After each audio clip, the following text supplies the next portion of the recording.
네, 여러분 안녕하십니까? 개원 39주년 2025 에너지경제연구원 연례 정책 세미나에 오신 여러분 진심으로 환영합니다.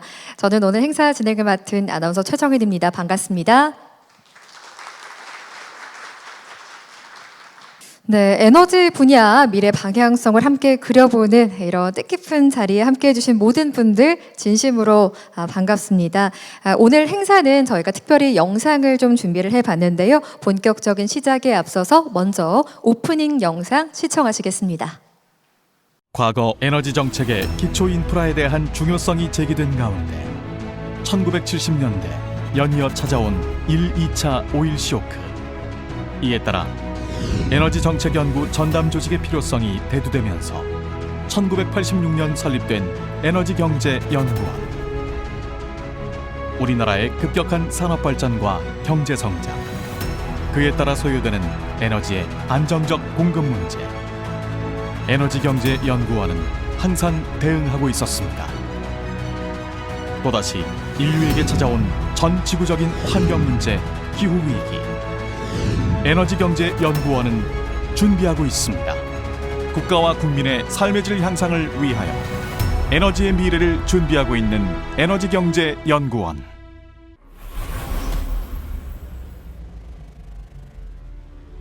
Welcome to the 2025 Korea Energy Economics Institute Annual Policy Seminar. 네, 고맙습니다. 이렇게 또 에너지 경제 분야를 좀 한번 되돌아볼 수 있는 그런 귀한 영상 준비해 주신 에너지경제연구원 대외협력팀에 감사드립니다. 국가 에너지 정책 수립에 기여하고 또 국민의 삶의 질 향상에 이바지하기 위해서 1986년에 설립된 에너지경제연구원이 올해로 개원 39주년을 맞이했습니다. 그동안 연구원은 국내 정말 유일의 에너지 정책 국책 연구 기관으로서요, 끊임없이 변화하는 국내외 에너지 시장 흐름에 선제적으로 대응을 하고 또 에너지 안보 강화와 또 친환경 전환, 탄소 중립 실현, 또 지속 가능한 성장이라는 이런 국가적인 과제를 뒷받침하는 데 굉장히 중요한 중추적인 역할을 해왔습니다. 올해 연례 정책 세미나는요, 디지털 혁명과 또 에너지 전환이 맞물려서 새로운 산업 기회를 만들어내고 있는 지금 우리가 어떻게 미래를 준비를 해야 할지 함께 모색하는 자리인데요. 인공지능과 또 데이터 혁신이 불러올 에너지 산업의 변화, 또 디지털 전환 속에서 요구되는 새로운 정책 과제, 그리고 탄소 중립 실현을 위한 청정 에너지 생태계 조성 전략까지 이렇게 오늘 세미나에서는 다채로운 주제들로 깊이 있는 논의가 함께 이뤄질 예정입니다. 그럼 시작에 앞서서 오늘 뜻깊은 자리를 빛내주시고 또 참석해주신 귀빈분들 소개해 올리겠습니다. 제가 소개 올리면 여러분 따뜻한 박수로 환영 부탁드리겠습니다. 네, 먼저 이번 정책 세미나의 주최이신 에너지경제연구원의 김현재 원장님 참석해 주셨습니다. 반갑습니다.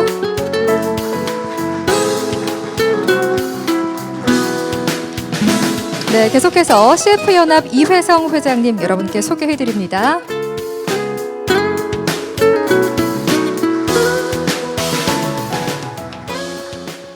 또 세션 1 좌장을 맡아주신 대한상공회의소 지속가능경영원 조영준 원장님 참석해 주셨습니다.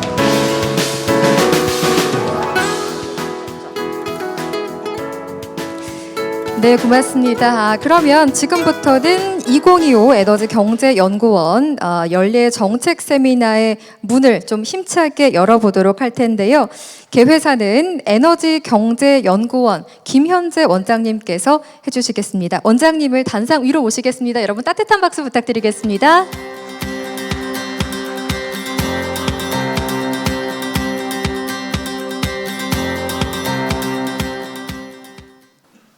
네, 여러분 반갑습니다. 조금 전에 그 짧은 우리 대외협력팀에서 만든 그 자료 동영상에 그 여기 와 계시는 초대 원장님, 그리고 오늘 특별히 또 시간을 내주신 방결 원장님, 이렇게 사진이 들어와 있어서 정말 다행이다 생각이 됩니다. 방결 원장님 오셨는데 자기가 우리 안 나오면 얼마나 섭섭했겠습니까? 하여간 우리 아주 준비를 잘해주신 대외협력팀에 감사합니다. 존경하는 내외 귀빈 여러분, 각계 전문가 여러분 안녕하십니까? 에너지경제연구원 원장입니다. 86년 설립 이래 지난 39년간 우리나라 에너지 정책의 수립과 평가에 중추적 역할을 해온 에너지경제연구원이 올해도 뜻깊은 연례정책 세미나를 개최하게 된 것을 기쁘게 생각합니다. 바쁘신 일정에도 기조연설을 맡아주신 에너지경제연구원의 초대 원장이신 이회성 CF연합 회장님께 깊이 감사드립니다. 또한 오늘 세미나 발표와 토론을 위해 참여해 주신 발표자분과 토론자분, 자정을 기꺼이 맡아주신 조영준 원장님, 김희직 교수님께도 진심으로 감사드립니다. 그리고 이 자리에 함께해 주신 모든 내외 기빈 여러분, 각계 전문가 여러분 환영합니다. 신정부 출범과 함께 AI와 에너지 전환이 국가 전략의 핵심으로 자리 잡았습니다. AI로 대표되는 디지털 혁명은 에너지 산업 전반의 핵심적 변화를 일으키고 있으며 동시에 탄소 중립과 지속 가능한 성장의 길을 열고 있습니다. 우리 연구원은 이러한 흐름에 발맞추어 디지털 혁신과 에너지 전환의 조화를 통해 국가 에너지 전략을 선도해 나가고자 합니다. 오늘 우리는 디지털 혁명과 에너지 전환, 신산업의 미래와 지속 가능한 탄소 중립 이행이라는 주제로 2025년 연례정책 세미나를 개최합니다. 첫 번째 세션에서는 AI 시대의 디지털 혁명이 에너지 산업 전반에 미치는 영향에 대해 논의합니다. 4차 산업혁명 기술과 인공지능에 가속하는 에너지 생산부터 유통, 소비에 이르는 전 과정의 핵심적 변화를 가져오고 있으며 에너지 효율 향상과 신산업 창출 등 긍정적인 효과와 더불어 기존 산업 구조의 재편을 요구하는 도전도 제기하고 있습니다. 이번 기회를 통해 디지털 혁명 시대 에너지 산업의 미래 비전과 대응 전략에 대해 심도 있게 토론할 수 있기를 기대합니다. 두 번째 세션에서는 디지털 전환 시대 청정에너지 생태계 조성 전략에 대해 살펴봅니다. AI 기술의 발전은 막대한 데이터 처리 수요와 신기술 산업의 성장으로 에너지 수요 구조의 변화를 가져오고 있으며 동시에 지속 가능한 탄소 중립 달성을 위해 청정에너지 생태계를 조성하는 과제가 그 어느 때보다 중요해지고 있습니다. 2050년 탄소 중립 달성과 동시에 신산업 발전을 견인하는 국가 전략에 대해 활발한 논의를 기대합니다. 존경하는 참석자 여러분, 에너지 분야는 이제 더 이상 전통적 영역에 머무르지 않습니다. AI와 디지털 혁명이 주도하는 새로운 시대가 도래했으며 이는 에너지 전환과 신산업 발전, 탄소 중립 이행을 동시에 추진해야 하는 중대한 도전입니다. 우리 연구원은 신정부 출범에 발맞추어 국가 에너지 정책의 방향을 제시하는 역할을 충실히 수행하며 미래를 준비해 나가겠습니다. 오늘 이 자리가 우리나라 에너지 정책의 현안을 진단하고 미래 방향성을 모색하는 소중한 기회가 되기를 바랍니다. 여러분의 깊은 통찰과 건설적인 제안을 부탁드립니다. 다시 한번 참석해 주신 모든 분께 감사드립니다. 내년이면 에너지경제연구원은 설립 40주년을 맞습니다. 앞으로도 청정에너지 시스템 구축을 위한 유용한 정책 연구에 끝없이 매진하겠습니다. 감사합니다.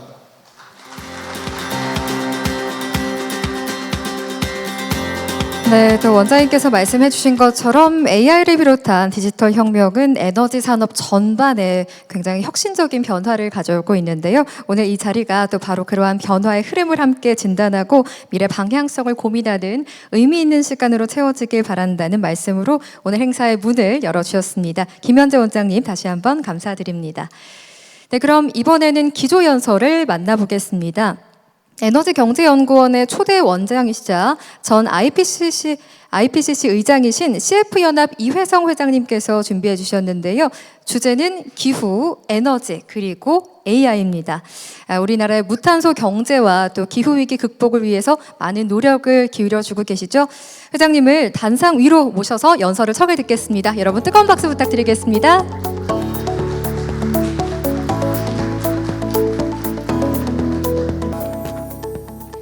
여러분 안녕하십니까. 오늘 이 자리에서 에너지경제연구원 제39주년 연례 정책 세미나와 또 이 기조연설을 맡게 돼서 대단히 기쁩니다. 참석해 주신 내외 귀빈 여러분, 또 산업계, 학계, 또 정책 현장에 계시는 전문가 여러분과 소중한 시간을 함께 하게 돼서 그 또한 영광으로 생각을 합니다. 이 에너지경제연구원이라는 단어가 나오면은 제가 항상 그런 하는 말이 있습니다. 한국의 그 에너지 시스템, 현재 우리가 갖고 있는 시스템은 세계 최첨단이고, 그 다음에 그런 배경에는 에너지경제연구원이 있었다라고 말을 합니다. 저는 그동안에 수많은 그 외국 그 기관 또 외국의 고위 인사들이 한국의 에너지 시스템을 아주 높게 또 한국 에너지 산업을 아주 높게 평가하는 것을 너무나 많이 보았습니다. 물론 뭐 K-팝 언급하는 건 말할 것도 없었고요. 아까 그 영상에 잠깐 나왔지만은 그 이제 첫 그 원자력 그 이제 건설 착공했을 연도가 1971년입니다. 여러분 찾아보시면 나올 것 같은데 그때는 첫 번째 그 에너지 파동이 있었던 73년보다 훨씬 2년을 앞선 그런 시점에서 시작을 했던 것이죠. 그때 제가 기억하기로는 한국의 그 개인당 퍼캐피타 GDP가 300불 미만이었어요. 세계 최빈국의 하나였는데 그런 나라에서 원전 건설을 이제 시작을 한 거죠. 또 한 10년 지나가지고서 지금 우리가 아주 그 당연하게 알고 있는 LNG에 대한 그 이제 그 착공이 시작된 게 한 10년 뒤인데 그 당시에 한국의 그 GDP나 이런 걸 봤을 때는 세계 평균보다도 훨씬 밑에 있는 그런 상황이었죠. 그래서 저는 이걸 볼 때마다 지금 이제 우리가 얘기하는 저개발 국가 여러 가지 어려움에 처해 있는데 돈이 없다라는 것은 큰 이유가 되지 않는다라는 생각을 합니다. 그때 한국이 원전 착공하고 또 LNG 도입하고 했을 때 한국이 돈이 있었냐? 그렇지가 않죠. 그래서 한국이 가지고 있는 이런 그 역사적인 경험 같은 것이 지금 개발을 하고자 하는 여러 나라들한테 큰 도움이 될 수 있겠다라는 것을 저는 항상 느끼고 있습니다. 바로 그 39년 전에 출발한 그 KEEI는 그런 배경에서 또 그런 그 과업을 계속 추진하고자 만들어진 이제 국가의 중추적인 핵심 이제 기구였죠. 제가 IPCC 의장 하면서 확인 또 재확인할 수 있었던 것은 에너지연구원 같은 에너지경제연구원 같은 그런 그 전문적인 기구가 있고 없고에 따라서 국가 간 에너지 기후 정책의 구성과 그 흐름의 맥락에는 큰 차이가 있다라는 것을 제 나름대로 설명할 수가 있었습니다. 여러분 혹시 아십니까? 아까 여기 나오지 않았지만은 우리나라에서 최초로 기후변화 연구를 시작한 기관이 바로 에너지경제연구원입니다. 37년 전 설립하고 나서 2년 지나간 시점에서 한국에서는 지구온난화 또는 무슨 기후변화 같은 단어가 존재하지 않았을 때 에너지경제연구원은 기후변화 팀을 만들었습니다. 저는 오늘 세 가지 점에 관해서 말씀드리고자 합니다. 첫째는 기후와 에너지에 대한 그 두 가지 시각이 있다는 점, 둘째는 국제 논의에 있어서 한국의 입장을 말씀드리겠고, 세 번째는 새로운 균형에 관해서 말씀을 드리겠습니다. 첫 번째, 기후 관점과 에너지 관점인데, 기후 관점에서 에너지를 보는 거하고 그 다음에 에너지 관점에서 기후를 보는 거하고는 큰 차이가 있습니다. 이 기후 관점에서 에너지를 보면은 에너지는 가장 눈에 들어오는 기후, 지구 온난화의 원인 제공자입니다. 그래서 에너지를 화석, 비화석으로 이제 양분하고 화석 에너지는 퇴출 대상으로 지목을 하게 됩니다. 여러분 잘 아시는 것처럼 유럽 환경단체가 기후조약이 등장한 이후에 1988년에 등장을 했죠. 그 끈질기게 주장한 게 뭔가 하면 바로 화석에너지의 퇴출이었습니다. 그러다가 이제 2021년에 글라스고에서 캅이 열렸을 때 기후변화 총회 합의문에 뭐라고 들어가는가 하면은 석탄 감축, 코울에 페이스 다운 한다는 용어가 협상해가지고서 이제 등장을 합니다. 우여곡절 끝에. 그리고 나서 23년에 두바이에서 역시 기후변화 총회 합의문에 그 문장이 어떻게 이제 변하냐면은 화석 연료에서 탈피라고 변화하죠. Transition away from fossil fuel system이라고 말이죠. 그러다가 1년 뒤 24년 작년 아제르바이잔 기후변화 총회 합의문에는 그 용어 자체가 사라져 버립니다. 이제 그거 가지고서 뭐 여러 가지 에피소드들이 많이 나오고 있죠. 이제 그만큼 이 화석 에너지에 대해서 어떻게 표현을 할 것인지 정치 협상을 하는 이 당사국 총회에서는 항상 일종의 뜨거운 감자처럼 되어 왔습니다. 그런데 말이죠. 정작 파리 협정 자체에는 화석 연료라는 단어 자체가 없습니다. 협정문에 그런 단어가 들어가 있지 않습니다. 그리고 에너지란 단어도 없는데 딱 한 번 나옵니다. 어디 나오냐면은 International Atomic Energy Agency라고 그래가지고서 이 협정의 그 컨텐트하고는 전혀 관계가 없는, 본질과는 관계가 없는 부분에서 고유명사로서 나오고 있습니다.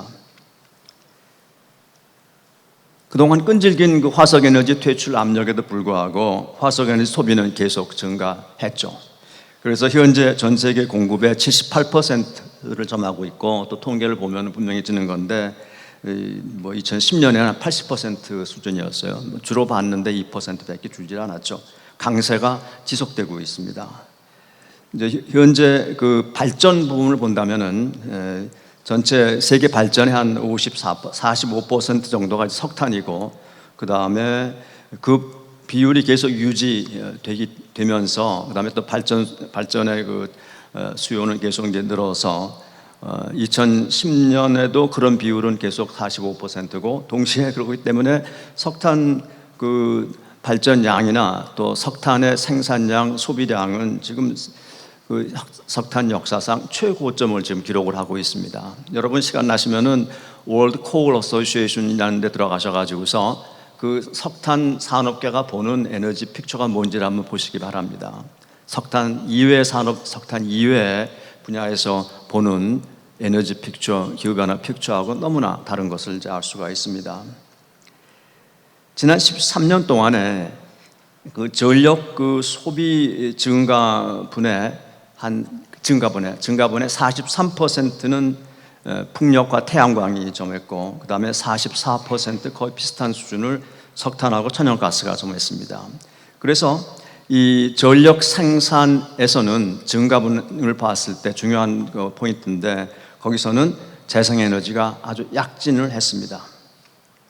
동시에 그 기간 동시에 중국이 전 세계 재생에너지 생태계의 90%를 장악을 하게 됐습니다. 한편 최종 에너지 소비 시장, 그 전력하고 그다음에 에너지가, 연료가 경쟁을 하는 그 최종용 에너지 소비 시장에서는 반대로 화석 에너지가 약진을 합니다.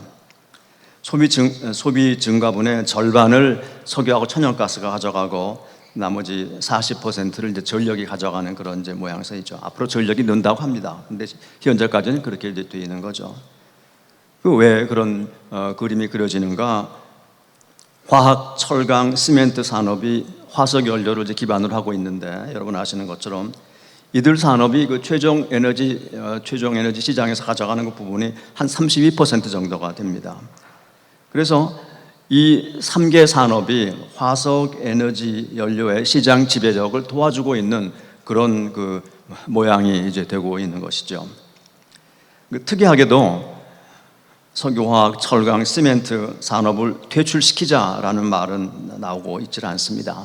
대신 사용되는 말이 청정화하자라는 말로 나오고 있죠. 근데 따지고 보면은 화석 에너지 수요가 있기 때문에, 그게 발전이건 무슨 그 이외 산업분야간에 수요가 있기 때문에 화석 에너지에 대한 투자와 공급이 이제 있는 거 아니겠습니까? 차단을 한다면은 수요를 차단해야 되는데, 그렇게 해야 공급이 줄어들 텐데 수요는 놔두고 공급자에게 투자 생산 말라고 이제 요구하는 이제 그런 모양이죠. 이게 이른바 시장에서 통할 리가 있겠습니까? 파리 협정 10년이 됐지만 배출은 계속 증가하는 게 하고 있습니다. 증가하는 게 전혀 놀랍지 않다고 저는 생각을 합니다. 화석에너지 비중이 전체 에너지의 78%다. 놀랄 일이 아니라고 저는 생각을 합니다. 왜냐하면 수요에 대해서는 아무런 퇴출하라는 말이 이제 없죠. 따라서 기후변화 문제를 퇴출이라는 시각에서 본다면 퇴출될 게 한두 가지가 아닙니다. 화석에너지는 말할 것도 없고, 아까 제가 말씀드렸던 그런 그 중화학공업, 그 다음에 또 에너지를 쓰는 모든 사용자, 산업, 수송, 빌딩, 또 군사무기, 탄소 배출 엄청나게 많이 하고 있습니다. 또 메탄을 배출하는 소 모두 퇴출돼야 하는 대상이 됩니다. 즉 퇴출 접근법으로는 기후 문제를 풀 수가 없습니다.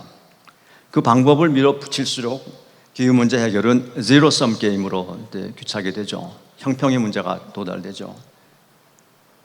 따라서 지난 10년 파리 협정 맺어진 이후 지난 10년은 이건 어떻게 보게 되면 잃어버린 10년이라 해도 과언이 아니겠습니다. 불필요하게 퇴출이니 아니니 가지고 논의를 하면서 중요한 시간을 많이 뺏어버린 거죠. 두 번째, 에너지 관점에서 기후변화를 보면 어떻게 그려지는가? 이건 전혀 다른 그림이 나타납니다.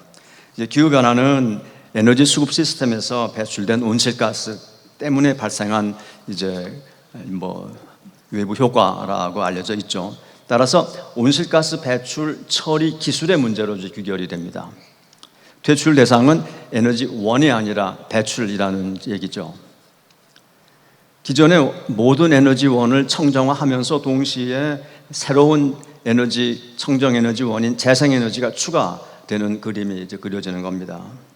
이것은 에너지 시스템의 그 고유 기능, 경제 성장 지원하고 그다음에 또 에너지 안보 확보하는 고유 기능에 온실가스 배출을 넷 제로로 해야 한다는 그 새로운 기능이 이제 추가되는 것에 지나지 않습니다. 이러한 그 새로운 기능의 추가는 이제 국제적인 논의를 불러올 수밖에 이제 없습니다. 우리 다 아는 것처럼 파리 협정에서처럼 이제 모든 국가는 그 가능한 한 모든 수단을 동원해 가지고서 온실가스 억제 대책을 이제 마련해야 합니다. 이제 여러분 아시는 것처럼 최근에 국제사법재판소에서도 이제 그러한 의무는 소위 이행 의무로서 그건 반드시 지켜야 되는 것이다. 국가의 의무다라고 이제 권고 의견을 밝힌 바가 있었습니다. 새로운 사실은 아닙니다.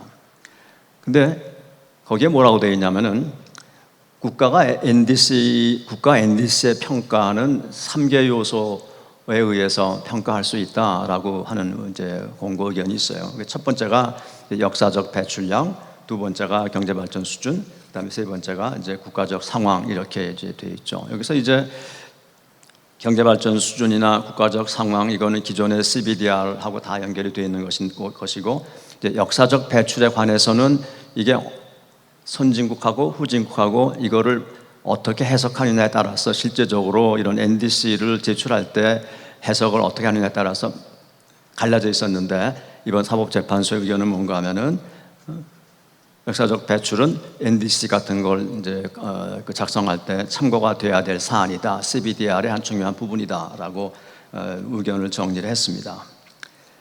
다행히도 역사적 배출량은 이건 객관적인 데이터가 존재하고 있습니다.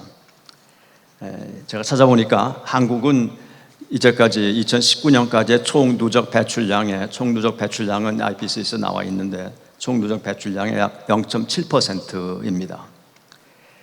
유럽은 총 누적 배출량의 15%입니다. 이제 그 2000기가톤의 총 누적 배출량 때문에 지금 온도 상승 1.1도가 이제 이루어진 거죠. 그래서 뭐 얘기를 하자면은 1.1도 지금 온난화에 책임을 묻는다면 한국은 0.7%고 그다음에 유럽은 15%인 것이죠. 한국이 1톤 감축할 때 유럽은 21톤을 감축을 해야 한다는 얘기입니다. 그게 상대적으로 공평한 부담이 되는 것이죠. 그런 상황에서 유럽 아니라 어떤 나라가 한국에 대해서 더 강하게 더 세게 기후행동 하세요라고 말할 수 있는 국가가 없습니다. 그다음에 이제 경제발전 수준의 경우에는 아까 이제 국제사법재판소가 얘기한 두 번째 기준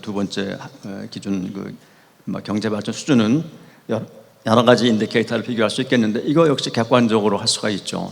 한국의 같은 경우에는 제조업이 크기 때문에 우리하고 제조업 비중이 비슷한 국가와 비교해서 판단하면 이제 되겠고, 그 다음에 이제 국가적 상황이라는 거는 이제 각국의 고유 판단에 이제 따른 이제 것이겠죠. 그래서 이제 국가적 우선순위를 여기에서 반영하도록 되어 있는 겁니다. 유럽을 들어보면은 여러분 아시는 것처럼 방위비를 지금 현재 한 평균 2.5%에서 지금 5%로 이제 늘릴 그런 계획이고, 그 다음에 몇 나라들은 공식적으로 그 방위비를 늘리는 방법으로 이제까지 이제 투입해 왔던 기후 대응 기금에서 삭감하겠다라는 것을 공표한 나라들도 있습니다.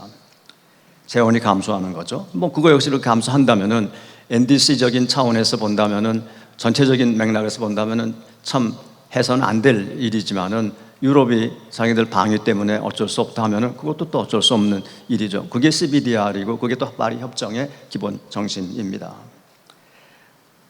그다음에 한국과 같은 경우를 본다면 재생에너지 앞으로 많이 해야 되는데 근데 지금 한국은 재생에너지 산업의 생태계가 망가져 있습니다. 그래서 재생에너지 산업 공급망 자립화 계획을 NDC와 연결해서 하는 것이 바로 또 한국적인 상황을 고려하는 대책이 될 수도 있겠습니다. 국가 감축 목표는 국가 재량입니다. 그건 뭐 파리 협정에도 나와 있는데 그동안에 논란이 됐던 건 뭔가 하면은 그런 재량의 권한이 도대체 어디까지인가 가지고서 선진국하고 그다음에 또 도서국 이제 도서 빈국을 중심으로 해가지고서 큰 의견 차이가 있었습니다. 도서 빈국에서는 파리 협정에서 얘기하는 그 재량 범위에 플러스 소위 관습법이라고 뭐 국제 관습법에서 요구하는 위해 위험 회피 등 또 위해 위험 방지 등의 그 임무가 있습니다. 그걸 이제 두딜리전스 임무라고 하는데 그것까지 다 포함되는 것이다라고 해가지고서 항상 기후 협상 할 때 그 두 개의 관점에서 충돌을 끊임없이 해왔죠. 이번에 이제 국제사법재판소에서는 그 관습법에 의해서 관습법과 그다음에 또 파리 협정에 의한 임무가 병행한다라고 이제 평가를 했습니다. 그래서 NDC를 내는데 그 형식적으로 내는 것은 불충분하고 내용적인 측면에서 그것이 파리 협정의 1.5도 달성에 기여할 수 있다라는 것을 느끼도록 해야 된다. 여기서 느낀다는 건 제가 막 돌려서 표현한 것이고 그 이제 원문에는 이제 스스로 나타나야 된다, reveal이라는 그런 단어를 썼죠. 근데 이제 제가 이제 이렇게 들어보니까 이 법률적인 이제 그 다큐멘트에 reveal이라는 단어가 쓰이는 건 그건 좀 이상하다라는 말을 많이들 이제 제가 들었습니다.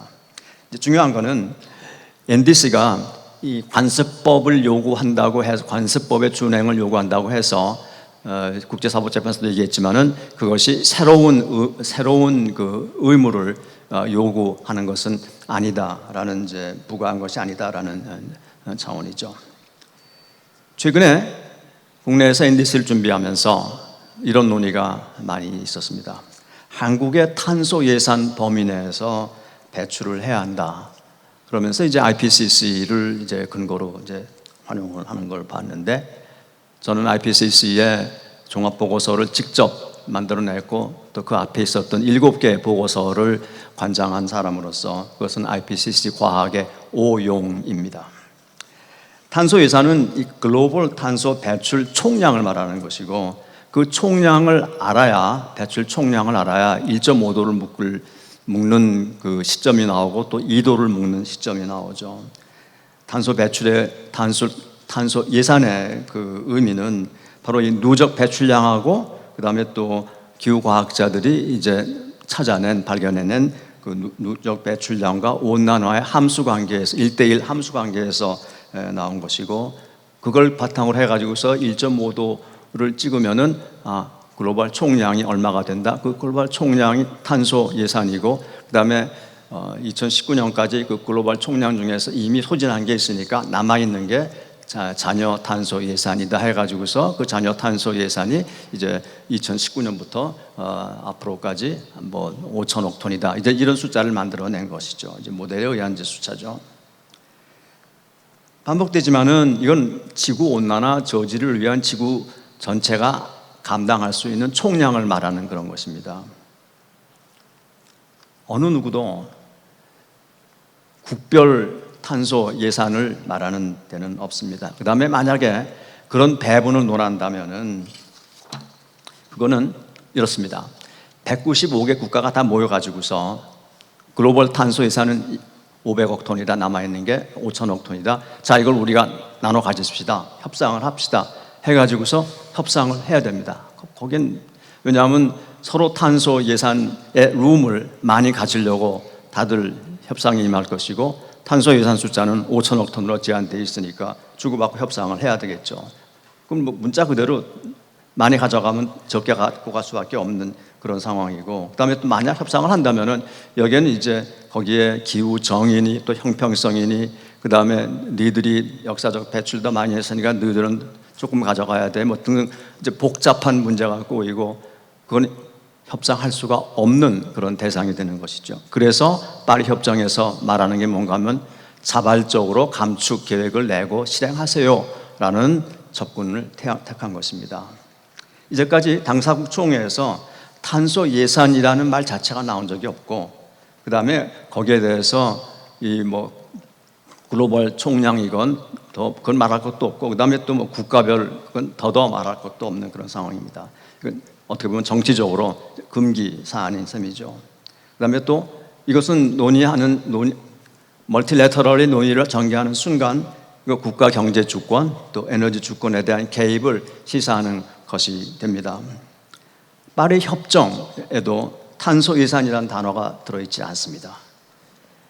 그 다음에 2023년에 파리 협정 상에 존재하는 이제 제1차 글로벌 스탁테이크라는 것을 했는데, 거기에서조차도 이게 뭔가 하면 이제 그동안에 우리가 여러 가지 노력을 5년 동안 했는데, 자, 이 같이 노력한 결과가 도대체 우리가 목표로 하고 있는 1.5도하고 어느 정도 접근하는 것입니까? 라고 서로 성적표를 이제 내놓고 비교하는 그런 회의였습니다. 근데 거기에서도 탄소 예산이란 말 자체가 등장하지 않습니다.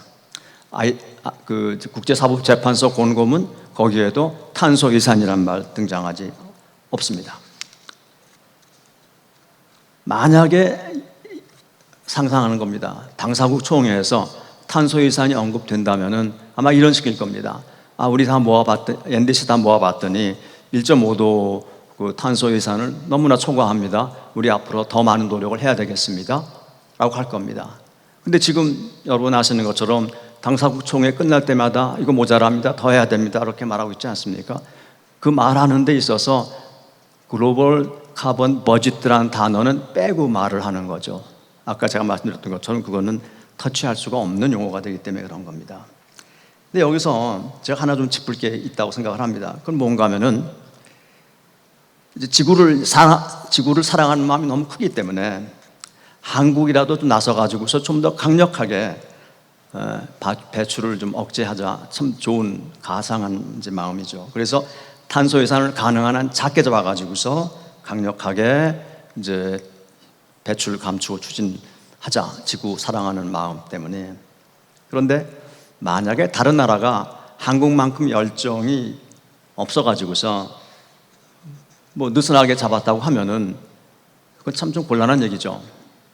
한국은 열심히 했는데 그 결과 지구 온도를 떨어뜨리는데 기여하는 바는 없는 게 되는 거 아니겠습니까? 동시에 열심히 했으니까 거기에 대한 또 비용은 또 국내적으로 비용은 또 지불을 해야 되겠죠.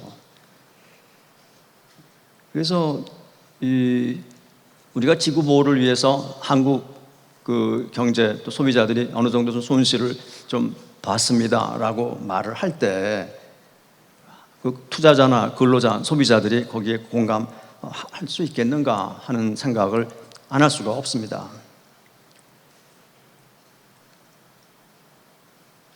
지금 제가 알아본 바에 의하면은 다른 어떤 나라도 자국의 탄소 예산을 계산하고 그걸 근거로 해가지고서 우리 감축을 이 정도 합시다라고 하는 나라는 아직 보질 못했습니다. 만약에 우리나라가 한국의 탄소 예산을 계산해 가지고서 그것을 NDC 바탕으로 삼아 가지고 추진한다고 할 경우에는 좋죠. 그렇게 하려면은 다음에 남은 과제가 뭔가 하면은 한국의 그 CBDR 기준으로 봤을 때 역사적 배출량은 유럽 탄소 예산의 21배가 되어야 됩니다. 아까 제가 말씀드렸죠.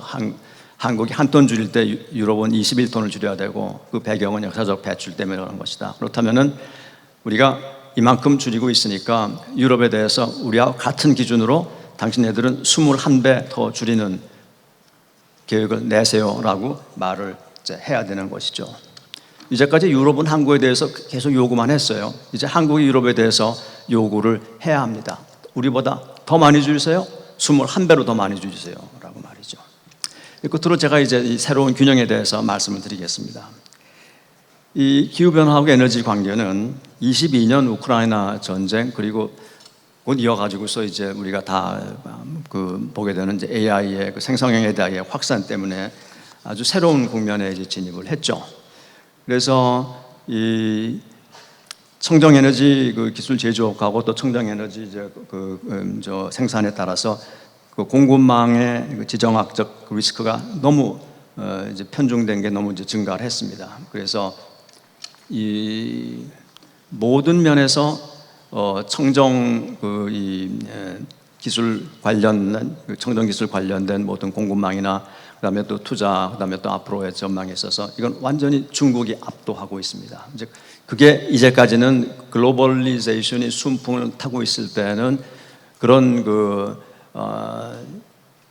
중국의 노력이 전 세계와 이렇게 전 세계가 그런 노력의 결실을 공유할 수 있는 그런 글로벌리제이션의 바람이 있었는데 여러분 아시는 것처럼 22년을 기점으로 해가지고서 그런 글로벌리제이션은 완전히 이제 사라져 버렸고 오히려 지역적인 라이벌리가 지금 더 크게 받쳐지고 있죠. 그래서 그런 지정학적인 이제 그런 차원에서 이게 전혀 새로운 룰이 만들어지고 있다는 사실이고, 그 다음에 그것 때문에 주요국에서는 기후, 에너지 이런 글로벌 이슈를 국내 산업 정책화 해가지고서 자국 내 청정에너지 제조 산업을 육성하는 쪽으로 지금 나가고 있죠.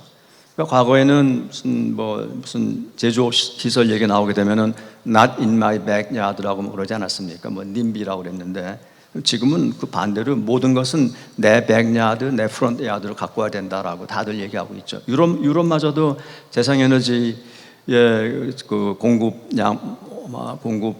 망을 이제 자기들이 검토해 보니까 2023년 보고서 보시면 아실 거예요. 너무나 중국의 의존도가 심화된 걸 알고 있었지만은 이제 그 리스크가 크다는 걸 뒤늦게 알아가지고서 자국의 이제 자립화 목표를 30%로 잡았더라고요. 앞으로 10년 안에 30%, 그다음에 전 세계 수출 시장의 40%를 잡고 이제 이런 식으로 유럽마저도 자국 내의 생산 능력 확충을 우선순위로 잡고서 지금 하고 있죠. IEA는 무슨 얘기를 하고 있냐면은 그동안에 이런 문제에 대해서 상당히 조용하게 지냈다가 이제 최근에 와가지고서 이제 다른 얘기를 하고 있습니다. 한 작년인가 나온 이제 그 얘기는 뭔가 하면 2030년까지 자기들이 계산해 보니까 모든 이 클린 에너지, 재생 에너지 공급망의 공급 능력은 이미 중국 혼자가 전 세계를 공급할 수 있는 여력을 갖추고 있다라는 그런 사실이죠. 글로벌 서플라이 커패시티가 수요를 초과하고 있다라는 그런 것을 IEA가 자료를 통해서 공식적으로 말을 하더라고요. 그래서 저는 속으로 왜 그런 얘기를 진작 안 하고 있었나 말이죠. 그 다음에 세 번째, AI 확산, 생성형 AI 확산 때문에 지금 이제 각 전 세계가 내노라는 국가는 다 지금 이제 그걸 서포트할 전력을 이제 확보하려고 노력을 하고 있죠. 그래서 천연가스 같은 것도 계속 이제 사용이 되는 건 불가피할 것이고, 근데 이제 그게 계속 사용이 되면은 이게 CCUS 같은 CCUS 같은 그런 것이 없게 되면은 온실가스 배출은 분명히 늘어날 수밖에 없겠죠. 그래서 이제 그게 하나의 트레이드 오프로 나타나겠고, 근데 반면에 저의 판단은 이런 AI 확산은 이제까지 생각지도 않았던 결과를 가져올 것으로 보는데, 아까 제가 초입에 그런 말씀드리지 않았습니까? 수요를 놔두면서 어떻게 넷지로를 달성한다고 할 수 있겠습니까? 라는 말 드렸는데, 저는 그 AI 확산이 분명하게 이 저탄소 제품 수요를 확산시킬 수 있다라고 확산합니다. 그 이유는 뭔가 하면은 이미 그 AI와 기후변화에 관련된 보고서가 많이 지금 이제 나오고 있고, 그걸 종합을 해봤을 때 AI 확산은 이제 탄소의 흐름을 실시간으로 추적 가능하게 할 수가 있습니다. 그 결과 이 제품 단위에서의 탄소 그 표시 제도를 가능하게 이제 할 겁니다. 그 프로덕트 레벨에서 마치 우리가 제품 보면은 거기에 영양소 뉴트리션 레이블이 붙어 있는 것처럼 말이죠. 탄소 레이블이 가능하도록 이제 할 것이고, 그다음에 또 그 탄소 배출이 어디서 일어나는지 원산지 표기도 가능 이제 할 것입니다. 이런 그 탄소 표시 제도는 탄소 이 가격 제도가 지금 현재 뭐 미약하지 않습니까? 그 미약한 상태에서 소비자한테 이 탄소 절약형 제품이 어느 거라는 걸 말을 해줄 수 있는 그런 정보를 이제 제공을 하겠죠. 그래서 소비자가 긍정적인 차원에서 탄소 절약형, 저탄소형 제품을 이제 선호하도록 유도하는 효과를 이제 가져올 수 있다고 봅니다. 수요에 직접 영향을 줄 수 있는 거죠. 알면은 행동을 할 테니까 말이죠. 이제 그렇게 되면 어떤 또 부수적으로 좋은 결과가 예상되냐 하면은, 지금은 5만 군데서 기업한테 대고서 탄소 배출 얼마 했습니까? 그 다음에 당신들의 제품이 그 사용자들한테 얼마의 탄소 배출을 유도하는 겁니까? 해가지고서 각종류의 데이터를 요구받고 있습니다. 뭐 유럽 같은 데서는 CSRD 리포트를 하라고 그러고, 그다음에 또 뭐 ESG 동원해 가지고서 그 리포트를 이제 뭐 검증을 한다고 하고 말이죠. 그러니까 기업은 그런 리포팅 때문에 사실 얘기 들어보면요, 사실 굉장히 힘들어 하고 있습니다. 물론 안 할 수가 없기 때문에 이제 하는 것이지요. 근데 사실 탄소 가격 제도가 있으면은 그런 리포팅 없어도 소비자들은 어느 그 제품 그 가격 차이, 탄소 가격 제도가 있어가지고 가격 차이가 제품 가격에 반영이 된다면은, 그러면 소비자들, 투자자들은 합리적인 영리한 선택을 할 수 있겠는데, 이게 앞으로 AI가 실시간으로 탄소 추적을 하게 되면은, 원산지까지 표시하게 되면은, 이건 당연히 일종의 탄소 가격 제도를 대체하는 그런 효과를 이제 가져올 수 있겠죠. 따라서 이 탄소 흐름을 파악한다는 얘기는 탄소 그 여러 가지 배출 데이터의 투명성을 높이고, 그다음에 국가별 온실가스 재고량 인벤토리의 이 신뢰도를 또 높여가지고서 전체적으로 파리 협정을 이행하는 데 있어서 상당히 신뢰를 촉구시키는, 그다음에 또 오히려 이행을 촉구하는 그런 효과를 이제 가져올 것으로 저는 기대하고 있습니다. 그것 때문에 AI 때문에 1.5도 목표 달성에 의외로 큰 효과가 있을 수 있겠다라고 생각을 합니다. 왜냐? 수요에 영향을 줄 수 있기 때문에 그런 것이죠. 지난 39년간 KEI는 한국 에너지 정책의 중추적인 그런 역할을 해왔습니다. 앞으로도 에너지와 기후 문제 그 해결에 있어서 그동안에 쌓여진 지적 능력과 또 행동 파워를 최대로 발휘해서 우리나라의 그 산업 경쟁력과 에너지 안보를 지키는 데 있어서 또 현실적이고 또 혁신적인 해법을 제시할 것으로 아주 확신하고 있습니다. 경제와 기후 또 에너지 안보 목표를 균형 있게 잡아가실 수 있도록 KI와 또 KI에 관련된 모든 분들의 협조와 협력을 기대하면서 오늘 제 말씀을 마치겠습니다. 여러분 대단히 감사합니다.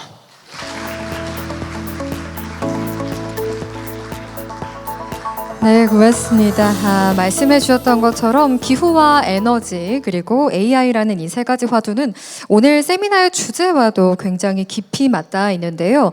기후위기 대응과 에너지 전환 그리고 AI가 이끌어갈 새로운 혁신의 길을 조명하면서 또 앞으로 우리가 고민해야 할 중요한 방향을 제시해 주셨습니다. 기조연설 전해주신 이회성 회장님께 다시 한번 감사 인사드리겠습니다. 네, 그럼 지금부터는 이 자리를 기념하기 위한 사진 촬영이 있겠습니다. 에너지경제연구원 김현재 원장님과 또 기조연설 방금 전해주셨던 이회성 회장님, 그리고 각 세션 발표자와 토론자, 또 좌장님, 또 원내 간부진께서는 잠시 단상 위쪽으로 모시도록 하겠습니다.